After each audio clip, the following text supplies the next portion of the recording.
Sir artificial స్పర్మాటోసెల్ అంటే ఏంటి sir అసలు? మంచి ప్రశ్న అమ్మ. ఎందుకంటే పురుషుల్లో స్పర్మ్ కౌంట్ తగ్గడం అనేది సర్వసాధారణం అయిపోయింది. 2000 సంవత్సరంలో కౌంట్ అంటే ఒక 120 మిలియన్ అట్లా అనుకున్నాం. ఈ 25 yearsలో మరీ తగ్గి ఆల్మోస్ట్ 30 to 40 మిలియన్ పడిపోయింది. గమనించి చూసినట్లయితే 1950sలో పురుషుల కౌంట్ 210 మిలియన్ ఉండేదని, అలాంటి పురుషులు ఇప్పుడు లేరని, పురుషులు చూడడానికి బాగా ఉన్నప్పటికీ కౌంట్ తగ్గుతుందని, దాని కారణాలు అనేక ఉన్నాయని, కారణాలు వెతికితే స్పర్మ్ బట్టి దీనికి ప్రొడక్షన్ ప్రాబ్లంగా ఉందా లేక ట్రాన్స్పోర్ట్ చేస్తుంటే గొట్టాలు బ్లాక్ అయినాయి, ఈ రెండు చాలా ఇంపార్టెంట్. ఇక్కడ చూడండి ఈ విజువల్లో టెస్టిస్ అనేది ఒక చిన్న సైజు ఆర్గాన్ అయినప్పటికీ మానవాళి అంతరించిపోకుండా ఉండడానికి చేసేటువంటి అవిరళ కృషి వల్ల స్పర్మ్స్ తయారవుతున్నాయి. అదే స్పర్మ్స్ తయారు యూనిట్స్ అన్ని కూడా చాలా చిన్నవిగా ఉంటాయి, మైక్రోస్కోపిక్గా ఉంటాయి. కొన్ని వందలాది ఇక్కడ ఉన్నప్పటికీ కూడా వాటికి రెస్ట్ లేదండి. గుండె ఎలా పనిచేస్తుంది, అనుక్షణం కొట్టుకుంటుందని గుర్తు చేస్తుంది మనకి. కానీ స్పర్మ్ తయారు చేసే ఇవి కూడా ఎల్లప్పుడూ పనిచేస్తుంటాయి, చాలా సైలెంట్గా పని జరుగుతుంది. వీటి పని చాలా ఓపికతో జరుగుతుందండి. ఎందుకంటే ఒక స్పర్మ్ తయారు కావడానికి 90 రోజులు పడుతుంది. అంటే ఒక శిల్పాన్ని చెక్కడానికి ఎంత కష్టమో ఎన్ని నెలలు తీసుకుంటే శిల్పకారుడు, అలా ప్రతి యూనిట్ కూడా స్పర్మ్ తయారడానికి అంత కష్టపడుతుంది. ఎందుకంటే అవన్నీ స్టెప్ వైజ్గా వెళ్ళాలి. టెస్టిస్లో ఉండేటువంటి ఈ సెమినిఫెరస్ ట్యూబ్యూల్స్ 16 దశల్లో పనిచేస్తుంది. ఫస్ట్ స్టేజ్ 5 రోజులు పడితే 16 రోజులు కలిపి 80 రోజులు పడుతుంది. 80 రోజుల తర్వాత మెల్లగా ఇక్కడి నుంచి సన్నటి గొట్టాలు ఉంటాయి, వీటిని రెటీ టెస్టిస్ అంటారు. ఈ రెటీ టెస్టిస్లోకి తయారైన స్పర్మ్ లోపలికి వెళ్తాయి. వెళ్ళినాక ఇక్కడ సన్నటి ట్యూబ్ ఉంటుందండి. ఎపిడిడిమిస్లో వెళ్తూ ఆల్మోస్ట్ 10 రోజులు పడుతుందండి. ఉన్నది ఏరియా మొత్తం 3 సెంటీమీటర్ అయితే ఆ 3 సెంటీమీటర్ వెళ్ళడానికి 10 days పడుతుంది. ఎందుకంటే ఆ సన్నటి గొట్టంలో మెచ్యూర్ అవుతూ ప్రయాణిస్తుంది. కాబట్టి హెడ్ దగ్గర ఉన్నటువంటి ఇమ్మెచ్యూర్ స్పర్మ్స్, కదలేని స్పర్మ్స్ అన్ని కూడా కింద టైల్కి వచ్చేటప్పటికి కదిలే స్పర్మ్స్గా తయారవుతాయి. ఆ తర్వాత బయటకు రావడానికి రెడీగా ఉంటాయి. ఇక్కడి నుంచి బయటకు వచ్చే ఈ గొట్టం 35 సెంటీమీటర్లు ఉంటుంది. సో తయారీ అనేది టెస్టిస్లో జరుగుతుంటే ఈ గొట్టాలు బ్లాక్ అయినా సరే మనకు కౌంట్ తగ్గిపోతుంది, 0 అవుతుంది. కాబట్టి మనం ఏం చేస్తున్నాం, మొట్టమొదటి టెస్టిస్ పనితనం ఎలా తెలుసుకోవడానికి చిన్న బయాప్సీ ముక్క తీసుకుంటున్నాం. ఎలాగైతే అన్నం ఉడికిందో ఎలా చూస్తాం, 2 మెతుకులు ముట్టుకుంటే సరిపోతుందండి. ఉడకలేదనుకోండి మళ్ళీ ఇంకొంచెం పెట్టుకుంటాం. ఇందులో కూడా అలాగే కణాలు తయారు అవుతే చూస్తాం, తయారు కాలేదని తెలిస్తే ఎక్కడ ఆగింది, ఎలా దాన్ని మెచ్యూర్ చేయించాలో చూడడానికి కూడా ఛాన్స్ ఉంది. అందుకే కణాలు 0 ఉన్నా, కణాలు చాలా తక్కువగా ఉన్నా, అంటే less than 1 million ఉన్నా సరే ఈ టెస్టిస్ బయాప్సీ కంపల్సరీ. ఒకవేళ బయాప్సీ నార్మల్ అనుకుందాం, చాలా మందికి నార్మల్గా వస్తుందండి అదృష్టవశాత్తు. మరి వాళ్ళకు 0 కౌంట్ ఎందుకుంది, కౌంట్ ఎటుపోయింది చూడాలి. ఈ గొట్టం చూద్దాం. ఇది వస్తూ నాళంలో కొన్నిసార్లు బ్లాక్ అవుతుందండి.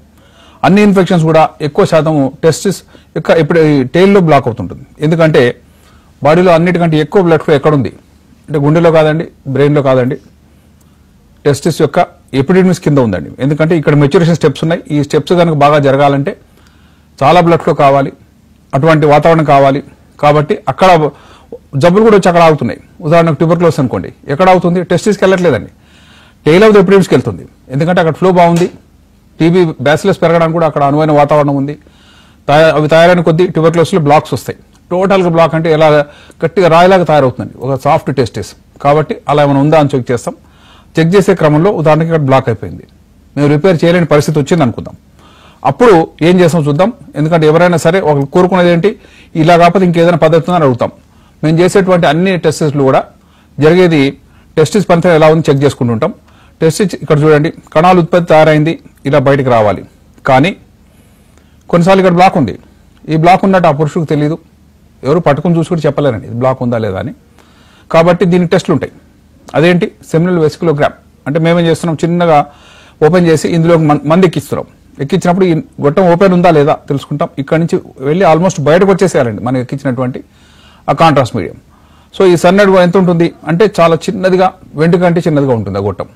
అలాంటి దాంట్లో పేటెంట్స్ చూడాలి. ఉదాహరణకు ఇది బ్లాక్ అయిపోయింది, బ్లాక్ అవుతే ఏం చేస్తున్నాం, బ్లాక్ అయిన పోర్షన్ వదిలేసేసుకొని డైరెక్ట్ ఇక్కడి నుంచి ఇక్కడ కనెక్షన్ ఇస్తున్నాం. ఇలా ఇవ్వడం వల్ల తయారైన కణాలు బయటకు వచ్చేస్తాయి. కానీ ఇంపార్టెంట్ స్టెప్ ఏంటి అంటే కణాలు ఇలా వెళ్ళి టెస్టిస్ కిందికి రావాలి, ఎపిడిడిమిస్ యొక్క టెయిల్ని చేరుకోవాలి, ఇక్కడ 10 రోజులు గడపాలి. గడిపితేనే వాటి యొక్క మెచ్యూరేషన్ అవుతుంది, కదలికలు ఉన్నాయి. కాబట్టి టెస్టిస్లో దొరికిన స్పర్మ్ వాడేస్తే కుదరదండి, ఎందుకంటే కదలలేవు, కొంచెం ఇమ్మెచ్యూర్గా ఉంటాయి. కాబట్టి ఎక్కడి నుంచి తీసుకోవాలి, టెయిల్ ఆఫ్ ద ఎపిడిడిమిస్ కింద నుంచి తీసుకోవాలి. అలా తీసుకునే అవకాశము ఉంటే సంతోషం, దాంతో ప్రెగ్నెన్సీ వస్తే. కాని పక్షాన్ని ఏం చేస్తామంటే ఇక్కడ చిన్న సైజు ఒక బుడిపిలాగా తయారు చేస్తామండి. దీన్ని ఆర్టిఫిషియల్ స్పర్మటోసిల్ అంటారు. ఎందుకంటే టెస్టిస్లో కణాలు బాగా తయారవుతున్నాయి కానీ బయటకు రాలేకపోతున్నాయి. ఆ గొట్టాలు మనం రిపేర్ చేయలేకపోతున్నాం. పురుషుడు అల్లలాడిపోతున్నాడు జీరో కౌంట్ అని, మరి సంతానం కావాలని. కాబట్టి దీన్ని సిలికాన్ ప్యాచ్ వేస్తామండి. ఎలాగైతే మనం ఒక చిన్న జేబు కుట్టుకోవాలంటే అలా కుట్టేస్తామండి. ఆ సిలికాన్ ప్యాచ్ ఉంటుంది, దాన్ని ఒక రౌండ్గా కుట్టి ఈ పైన దీన్ని కనెక్షన్ ఇస్తాం. కాబట్టి కణాలు తయారై డైరెక్ట్ ఇందులోకి వస్తాయి. ఇలా వచ్చిన తర్వాత దీన్ని మనం యాస్పిరేట్ చేసుకోవచ్చు అండి. ఇందులో ఏమొస్తున్నాయి రోజువారీగా కానీ 3 రోజులకు ఒకసారి యాస్పిరేట్ చేసుకోవచ్చు. యాస్పిరేట్ చేసి మైక్రోస్కోప్ చూసుకోవచ్చు. ఎందుకంటే ఎల్లప్పుడు థైరాయిడ్ కణాలన్నీ కూడా ఇక్కడికి చేరుతున్నాయి, కిందకి రాలేకపోతున్నాయి కాబట్టి ఇక్కడ వచ్చి ఆగుతాయి. దాన్ని స్కానింగ్ ద్వారా చూస్తామండి. దాని టర్జిడిటీ అంటే ఎంత టఫ్గా ఉంది, వాటర్ నిండుతుందా లేదా, వచ్చిన వాటి ఎన్ని కణాలు ఉన్నాయి, ఆ కణాలు 10 మిలియన్ అయినా ఉన్నాయనుకోండి, అది భార్యకు డైరెక్ట్గా ఎక్కియచ్చు. లేని పక్షంలో ఐవీఎఫ్ చేయాలా, ఇక్సీ ప్రొసీజర్ చేయాలా చూస్తాం. దీన్నే ఆర్టిఫిషియల్ స్పర్మటోసిల్ అంటే మనం కొత్తగా ఒక సంచి ఏర్పాటు చేసాం. ఆ సంచిలోకి థైరాయిడ్ కణాలు వస్తాయి. కణాల్లో మంచి వాటిని మనం వాడుకుంటాం. అది దీని యొక్క టెక్నిక్. ఇది మైక్రోస్కోపిక్గా చేస్తామండి. మైక్రోస్కోప్ అనేది చాలా కష్టమైన సర్జరీ. ఎందుకంటే ఒక డార్క్ ఏరియాకి వెళ్ళిపోయాం అనుకోండి, మనం టైం పడుతుంది అకామిడేషన్ అవడానికి 15 to 20 minutes. అదే ఆ డార్క్ ఏరియాలో చిన్నదాన్ని చూడడానికి వెళ్ళామనుకోండి, సూక్ష్మమైనట్టు చూడడానికి మరీ కష్టం. ఫస్ట్ మన చూపు బాగుండాలి, నెక్స్ట్ మైక్రోస్కోప్ యొక్క మ్యాగ్నిఫికేషన్ బాగుండాలి, అక్కడ లైటింగ్ బాగుండాలి. ఈ 3 ఉంటేనే ఒక చక్కటి అనెస్టోమోసిస్ కానీ అక్కడ ఉన్నటువంటి కలయిక కానీ చేయొచ్చు. ఈ ఆర్టిఫిషియల్ స్పర్మటోసిల్ చేయాలంటే మైక్రోస్కోప్ వాడతాం. ఇందులో 40 మ్యాగ్నిఫికేషన్ కనబడుతుందండి. 40 మ్యాగ్నిఫికేషన్ చాలా ఎక్కువ.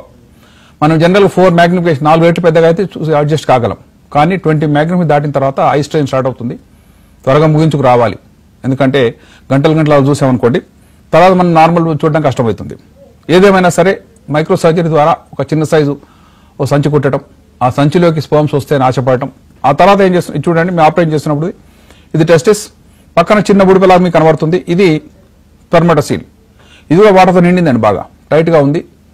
అప్పుడు టైట్గా ఉంటే ఆశపడతాం, ఎందుకంటే ఇందులో వాటర్తో పాటు స్పర్మ్స్ వచ్చేస్తాయని. అలా వచ్చిన తర్వాత వాటిని యాస్పిరేట్ చేసుకుంటామండి. ఇది మన అల్టిమేట్ ఎయిమ్ ఏంటి అంటే ఇక్కడ తయారైనటువంటి కణాలు యాస్పిరేట్ చేసుకోవడం, అవి కనుక బాగుంటే భార్యకి ఎక్కియటం, లేకపోతే ఇక్సీ ప్రొసీజర్ చేయడం. మోస్ట్ ఆఫ్ దెమ్ తక్కువనే వస్తాయండి. ఎందుకంటే జీరో కౌంట్ వాళ్ళకు 1 మిలియన్ వచ్చినా చాలు. ఆ 1 మిలియన్లో బెస్ట్ స్పర్మ్ చేరుకొని వాటిని ఇక్సీ ప్రొసీజర్ వాడేస్తాం. ఎందుకంటే పిల్లలు కావాలంటే మిలియన్స్ ఆఫ్ స్పర్మ్స్ అక్కర్లేదు.